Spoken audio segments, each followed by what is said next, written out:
Well, welcome back. You guys seem to enjoy these spots, and so as long as you continue to enjoy them, I will be more than happy to continue to do them. And so for this discussion, I'd like to talk about something fun that I've been following for the better part of a year now, and that is SpaceX's development of their Starhopper and their Starship. And I think that this would be a fun thing to talk about and then discuss in the comment section. And so grab a drink and let's have a chat about the very Salvage1 approach that SpaceX has towards Starship design.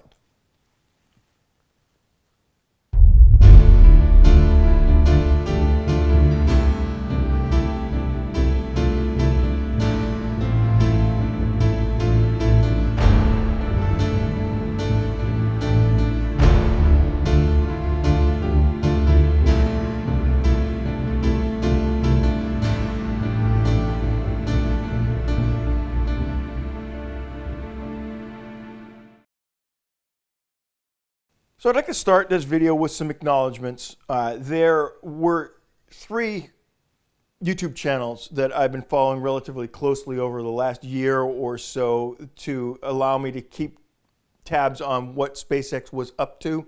And these 3 sites basically cover the what, the how, and the when of everything that SpaceX is doing. The what obviously being the physical aspects, the hardware that SpaceX is doing or is using. And I don't think I could possibly do a better job than Tim Dodd, the everyday astronaut, at describing the physical hardware that SpaceX uses, both the full flow closed cycle Raptor engines that we'll be talking a little bit about in this video, as well as the Super Draco thrust pods, all of those things. If you're interested in learning about the physical hardware, excellent channel to check out.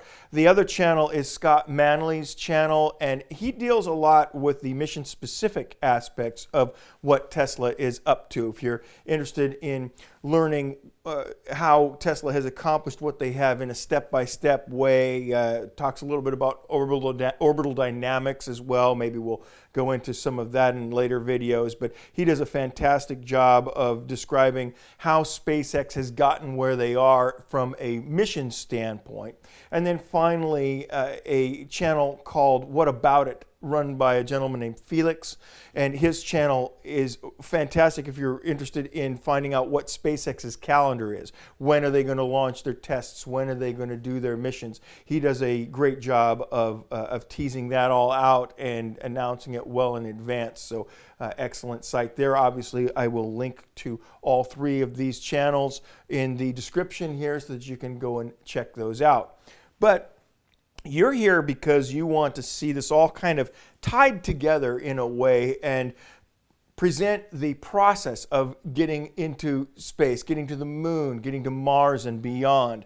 And so let's go ahead and see if we can unpack some of that. So I suppose we should start off by talking about the title of this video. So the title of the video is based on the fact that I am a child of the 70s.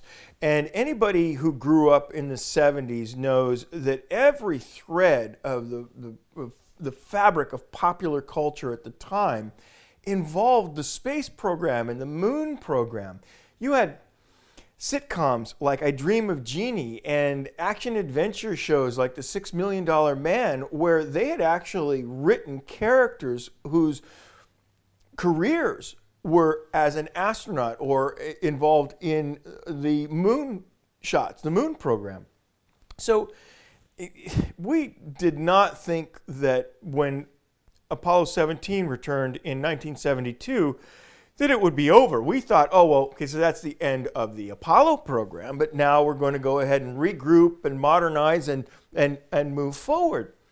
But we never did. You had, again, from the popular culture, you had shows like Space 1999 that were showing us a future where at the turn of the century we were going to have a permanent moon base. And that just never really came about. And so by the end of the 70s, we realized that not only were we not going back to the moon anytime soon, but we wouldn't even have a space shuttle until 1982. So that there was some pushback in popular culture on that, and that kind of manifested itself in a little show called Salvage1.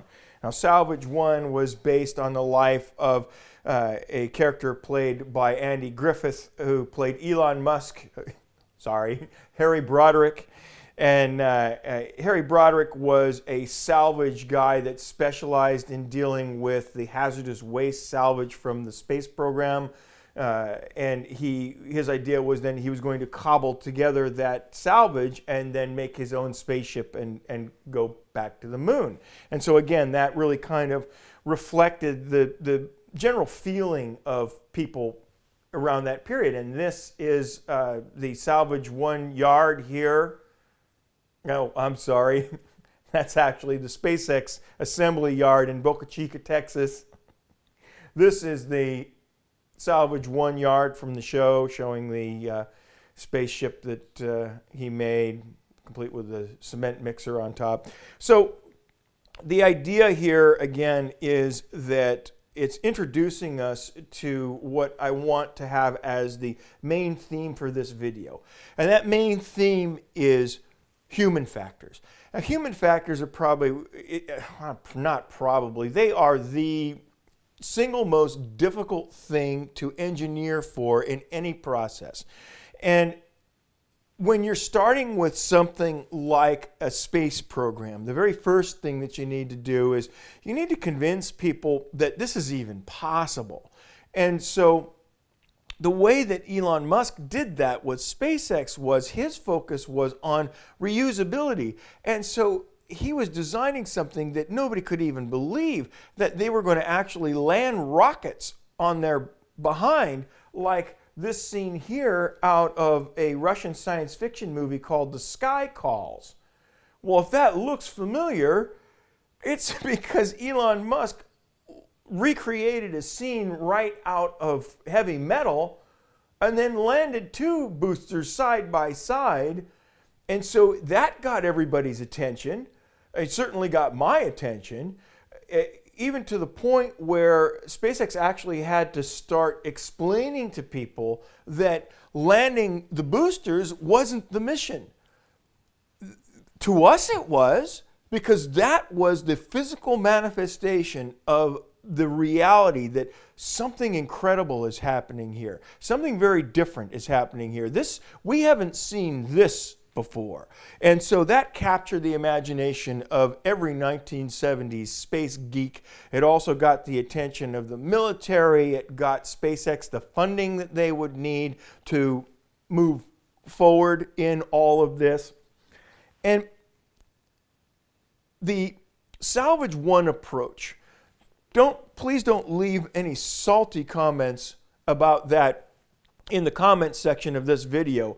I am not bagging on SpaceX in any way, shape, or form for their very Salvage1 approach to bringing space travel back to what everybody has in their minds for the hopes and dreams of the futures. Oh, far from it. So that human factors, the very first thing that you need to do is you need to get people's attention. You need to say, look what is possible. And the next phase is that you have to actually show them that they have a contribution that they can make. Now, back to SpaceX's Salvage1 yard here. So that thing that you're seeing there, that's their test vehicle, their Sky Hopper or Star Hopper that they had. Now, the design of that was simply to test that full flow Raptor engine that I mentioned in the opening section of the video. And that thing was built by a water tower company. That was not a joke. That was welded together by a water tower company out of ductile stainless steel, 301 stainless steel. The whole purpose of this was then to mount the Raptor engine underneath it to see if it can be controlled, because again, what you're about to see here is a flying water tower. Now, this flying water tower, this was the first time that anyone had ever seen a full flow closed cycle engine, rocket engine, in this case one that's using methane as a fuel, fly. They'd tested them on a test stand, but they'd never actually flown them before. And here you see a water tower flying. Well, that Raptor engine, when they got ready, when the water tower company finished putting it together, did they then wheel it into an enclosure, and then the guys wearing the hairnets came in the closed environment, brought the Raptor engine in and bolted it up? No. This is how they brought the Raptor engine in for the test. A couple guys in hard hats. Bring it in, Ed. So this is incredibly important in bringing that human factor element in, where everybody has a buy-in. Everybody now realizes, oh, this is not only possible, but I can actually play a key role in all of this. Well, now comes the really interesting part of human factors, and that is the engineering of everything that goes on. Everybody wants to be involved now, but now is the part where you have to be very careful. You have to move forward in measured steps, because humans want to get involved in areas where they are not qualified to do so, and they want to get involved in places where they just have no business doing so, because they breathe a very specific set of gases that need to be at a very specific pressure. And all along with that, they have the unfortunate fragility that they are rather easily ripped apart by exploding machinery. And so all of these elements have to be taken into account. Well, so how does SpaceX take this aspect into account? Well, they do so by automating space travel in exactly the same way that they're automating their cars. And they are allowing the engineers to do what they're good at, allow the humans to do what they're marvelous at, and that is engineer and work through problems. And once they get these problems worked through, convince the engineers to sit on their hands and let the equipment then do the work. So obviously we saw the flying water tower.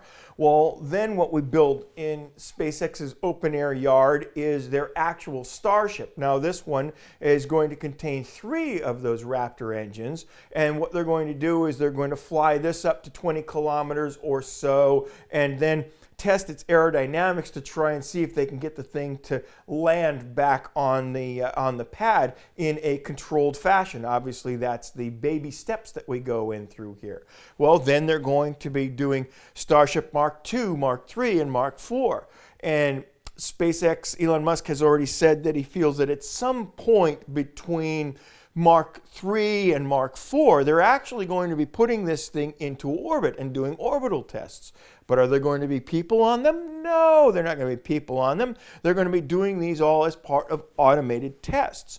Because the truth of the matter is that human factor, that ability to then manually land the ship on the moon or land it on Mars, or heaven forbid, try and land it on the Earth, these are to be considered as the last ditch emergency elements of trying to get this ship down.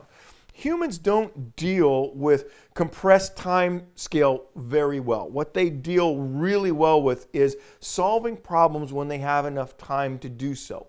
And so it seems to me that SpaceX is taking that approach of everything that they do is to give people the time to do it. Oh, the main task is then get the thing into orbit. Well, if you can't get into orbit, well then at least land it nice and slowly and safely on the ground or in the water where you have a soft landing. Keep the thing from exploding.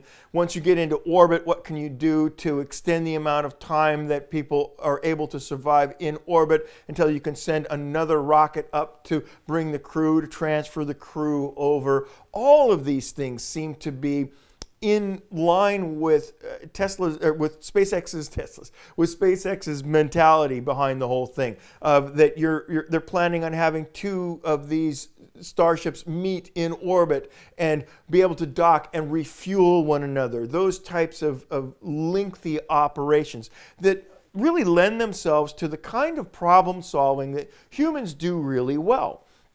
And so the other aspect of this Starship built out in the middle of the gravel lot here, when Elon Musk was giving his talk about the engineering that's involved in these rockets, he got to one section where he was mentioning that the entire thing was welded up in this gravel lot, and people cheered. And it's very easy to weld stainless steel. The evidence being that we welded it outdoors without a factory. So, yeah.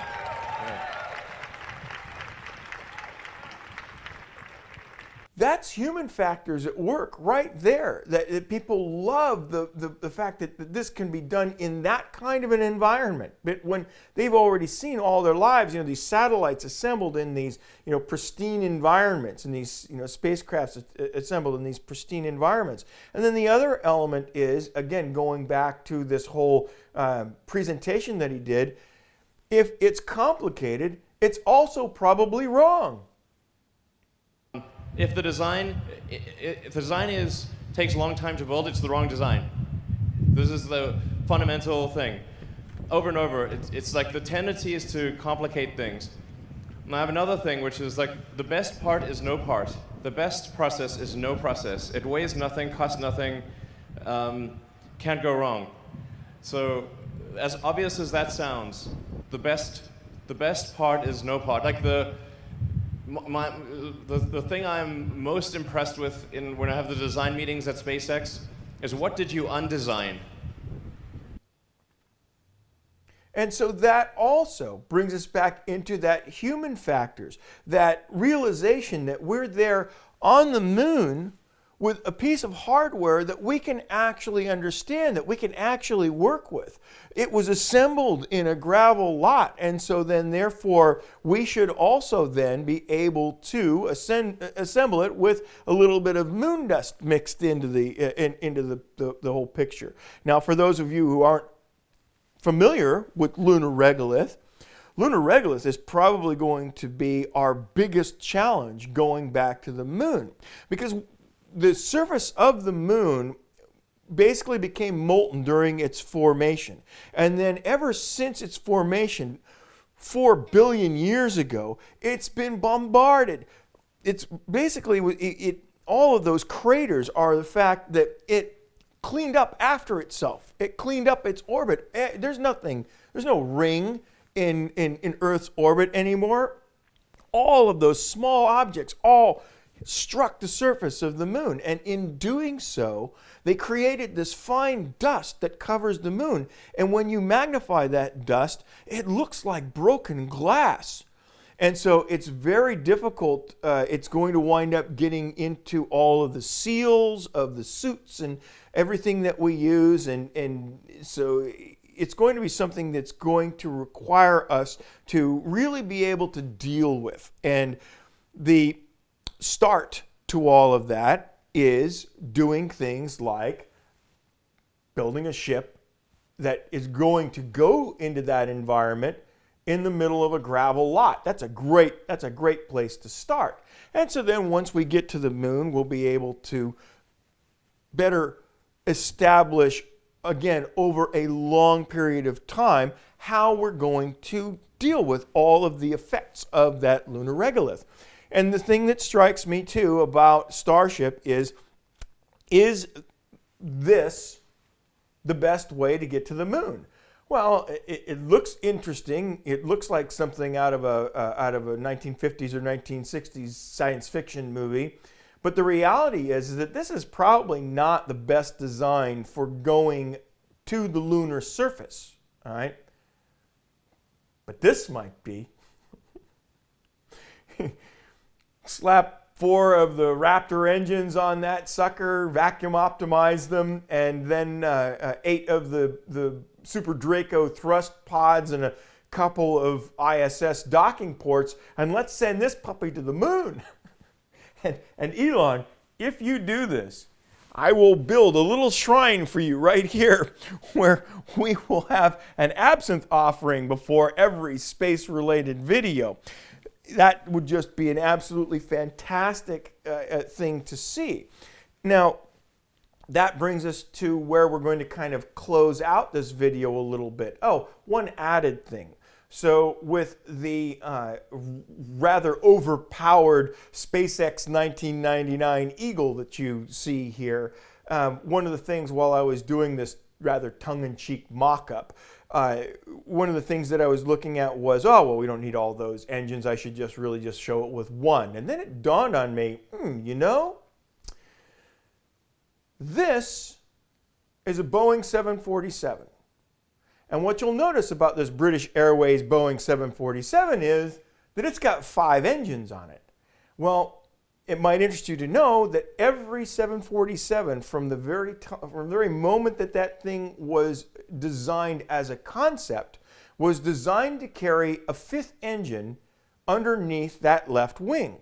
And the reason was that not only was the person who designed the 747, or those designers, not only were they very competent aeronautical engineers, aerospace engineers, but they were also very competent process engineers, because at some point they realized that this 747, when it's undergoing the process of flying around the world, is going to break down, and one of them is going to require an engine, and somebody is going to actually have to transport that engine. And so the best way to do that would be to have the airline themselves have the ability to bolt an extra engine up underneath the aircraft and just fly it to wherever it needed to be.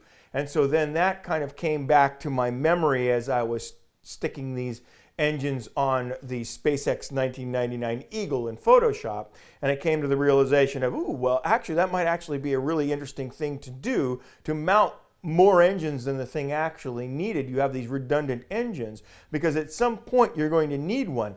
Though it may not be necessarily for a repair in space, it will certainly be potentially for something that's being built, assembled in lunar orbit, say. And so then the ability of this thing to actually haul around some extra engines might actually be a fun thing to do. And so that's just one of the things that kind of came to mind while I was playing around with that. But the reality is that the vehicles that we use will probably not so much resemble the Space 1999 Eagle as they resemble the hardware that we've seen from Stanley Kubrick's 2001 A Space Odyssey. Now, here we see the majestic rotating Space Station 5. That most certainly is something that we're going to need to build in space for long-term space travel. We've already seen just how that microgravity environment just tears up our astronauts. And so we are going to have to be able to do a massive number of repeated space flights into low Earth orbit to be able to bring up the hardware to make something like that space station. And then also the Ares 1B from 2001, again, where you have a transport vehicle that goes from Earth's orbit to the surface of the moon, something that's very robust, can carry a lot of equipment, and most importantly, something that's able to land and be able to be closer to the lunar surface, more like a cargo vessel, where you're then actually able to then offload from the sides of this thing. And then obviously for getting around the moon, something very similar to the moon bus that was featured in 2001 A Space Odyssey, where you have a lunar orbital vehicle that could orbit at a fairly low altitude to be able to get you from one place to another on the moon rapidly, while you did things like collecting ice samples and that type of a thing for all of those experiments that we're going to be doing on the moon.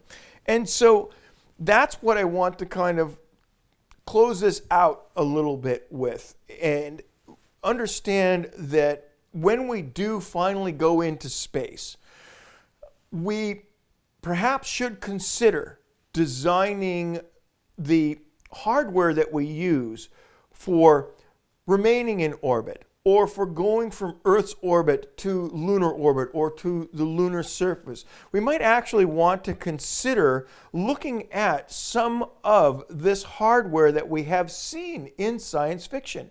And the practical reason for doing that is to enter into this environment with things that give us comfort, things that make us feel that this is possible, that feel that we're not only able to be a part of it, but in some way that we're already familiar with it, that we were already a part of it when we lived through the viewing of 2001: A Space Odyssey, or the fun, the camp of Space 1999, that now we find ourselves actually using these devices that are helping us out. And what's our mission?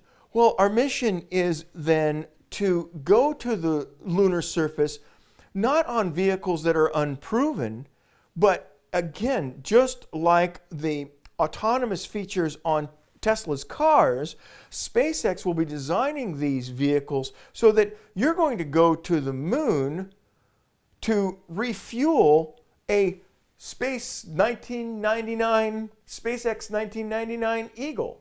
And you're going to know that you can do this because you're the fuel guy from the gravel lot in Boca Chica, Texas, and you know how to transfer the fuel, and so you're just now going to go ahead and do it in lunar gravity. And you already know that the SpaceX 1999 Eagle works because you've been using it for months on the moon's surface to go to various locations and test out its flight, its ability to actually navigate on the moon. And so then you go to the moon with the idea that you're going to collect ice samples for one of the very first rocket fuel plants to be able to turn lunar ice into methane. And all of this, now we go to the moon now with the understanding that we have all of the hardware there to make this possible, that we have hardware there to return us to Earth's orbit, that we can then extend those missions out, that we know that on the ground, as Elon Musk had said, there are going to be not one or two of these starships, there's going to be dozens of them. That then if you wind up in Earth's orbit after something went wrong on the moon and you had to do a return orbit to Earth, that then you'll be able to have a piece of machinery that can extend the window of time that you have to work out the problems to the point where you can then have another ship come up and rescue you, bring you back down, figure out what went wrong, figure out how to refurbish or repair the hardware, and then go and try this again. These are concepts that are paramount to our ability to actually have the feeling that we can accomplish this. And I think the most important takeaway from this video is that that's exactly what Elon Musk and SpaceX have done. They've returned our hope for the future and the dreams that we had in the 1970s that were all kind of smashed when NASA decided that they weren't going to be going back to the moon. Now everybody seems to be looking to SpaceX with a new feeling of wonder and a new realization that we are actually going back to the moon first and then to Mars. And so we won't make this video real long. We'll kind of end it there on a nice note. I hope you found this interesting. I'd love to discuss it a little further in the discussion section of the video as a bit of a Q&A. I'd love to hear your thoughts on the matter. Do you think that this is actually going to work? Do you think that SpaceX is onto something with their open air approach at making these next generation of spaceships? I know that it's giving NASA absolute kittens, that they were initially not very keen on approving anything that SpaceX had in mind with this type of an approach. And then ultimately, SpaceX just had to say, okay, well, then I guess we're just going to have to go to the moon without you. Again, in a very Salvage1 approach. If you're not going to authorize it, well, then I guess we're just going to have to do it then. So with that, I hope you had fun with this video, and if this is the kind of thing that you enjoy, you seem to, we will continue to bring to you these kinds of videos where we can discuss these aspects of what are going to be our very near future. So thank you again for joining us, and we'll see you next time.